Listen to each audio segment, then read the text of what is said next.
હળવદમાં SOG પોલીસે સપ્તાહમાં બીજી રેડ કરી છે, જેમાં શહેરમાંથી ગાંજા સાથે આરોપીને ઝડપી લીધા બાદ શક્તિનગર ગામે ઇન્ડસ્ટ્રીયલ એરિયામાં કેમિકલની હેરાફેરી દરમિયાન દરોડો પાડતા 63 લાખથી વધુનો મુદ્દામાલ જપ્ત કરી લીધો છે અને આરોપીઓ સામે ફરિયાદ દાખલ કરીને આગળની કાર્યવાહી હાથ ધરવામાં આવી છે.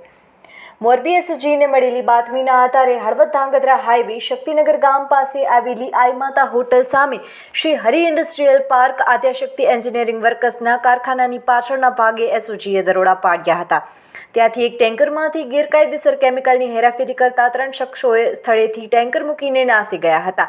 એસઓજીની ટીમે ₹15 લાખની કિંમતનું GJ12 BW9237 નંબરનું ટેન્કર સાથે 3 લાખની કિંમતનો GJ27TT 7634 નંબરનો બોલેરો અને કુલ મળીને ₹45,12,402નું કેમિકલ તથા મોબાઈલ અને કેમિકલ કાઢવા સહિતના સાધનો સહિત કુલ ₹63,17,702નો મુદ્દામાલ એસઓજીએ કબજે કરીને હળવદ પોલીસને સોંપીને 3 શખ્સો વિરુદ્ધ ગુનો નોંધીને તપાસ હાથ ધરી હતી. આ મોરબી એસઓજી પોલીસે દરોડો પાડીને હળવદમાં સપ્તાહમાં બીજી રેડ કરી હતી.